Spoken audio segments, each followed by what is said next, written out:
ہم جسے غربت سمجھتے ہیں وہ اصل میں ہماری لامحدود خواہشات کی عدم تکمیل ہے۔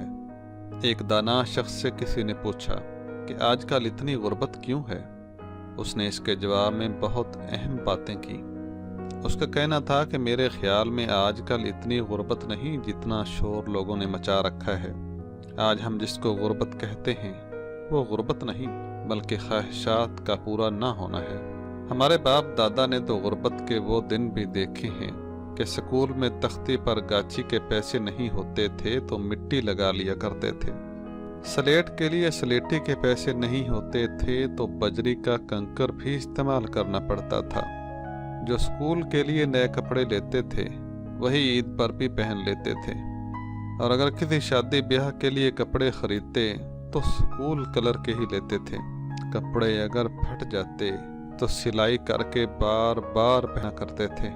جوتا بھی اگر پھٹ جاتا تو بار بار سلائی کرواتے تھے، اور جوتا بھی سروس یا باٹا کا نہیں بلکہ پلاسٹک کا ہوتا تھا۔ گھر میں اگر مہمان آ جاتا تو پڑوس کے ہر گھر سے کسی گھر سے گھی، کسی سے مرچ اور کسی سے نمک مانگ کر بھی لایا جاتا تھا۔ آج تو ماشاءاللہ ہر گھر میں کم از کم 1 ماہ کا راشن پڑا ہوتا ہے۔ مہمان تو کیا پوری بارات کا سامان ہوتا ہے۔ آج کل سکول کے ہر بچے کے 2 یا 3 یونیفارم تو ضرور ہوتے ہیں، اور آج اگر کسی کی شادی پہ جانا ہو تو مہندی، بارات اور ولیمے کے لیے الگ الگ کپڑے اور جوتے خریدے جاتے ہیں۔ ہمارے دور میں ایک چلتے پھرتے انسان کا لباس 300، بوٹ 200 کا ہوتا تھا اور جیب خالی ہوتی تھی، جبکہ آج کا چلتا پھرتا نوجوان جیب میں 30,000 کا موبائل، 3,000 کے جوتے، 2,000 کا سوٹ پہنے اور جیب میں ATM کارڈ ڈالے غربت کا رونا رو رہا ہوتا ہے۔ غربت کے دن تو وہ تھے جب گھر میں بتی جلانے کے لیے تیل نہیں ہوتا تھا اور روئی کو سرسوں کے تیل میں ڈبو کر جلاتے تھے۔ تو معلوم ہوا کہ آج کے دور میں دراصل خواہشوں کی غربت ہے۔ اگر کسی کی شادی میں شامل ہونے کے لیے اور عید پر 3 جوڑے کم از کم نہ سلائے جائیں تو وہ سمجھتا ہے کہ میں غریب ہوں۔ سچ تو یہ ہے کہ ہم ناشکرے ہو گئے ہیں، اسی لیے برکتیں بھی اٹھ گئی ہیں۔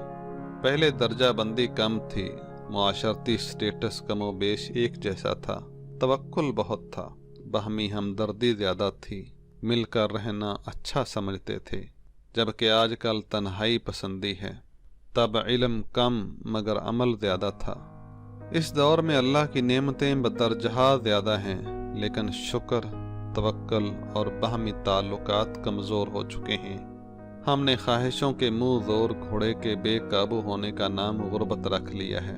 اب بھی وقت ہے ہم ناشکری کی عادت کو چھوڑ کر اگر شکر گزاری کو اپنا لیں تو ہم جس حال میں بھی ہیں ہمیں اپنی زندگی خوبصورت لگنے لگ جائے گی۔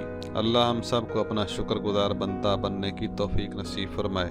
ویڈیو پسند آئی ہے تو اسے لائک کر دیجیے اور ہمارے چینل قاسم علی اسٹوڈیو کو سبسکرائب کرنا مت بھولیے گا۔ جلد ملتے ہیں ایک نئی ویڈیو کے ساتھ۔ اللہ حافظ و ناصر۔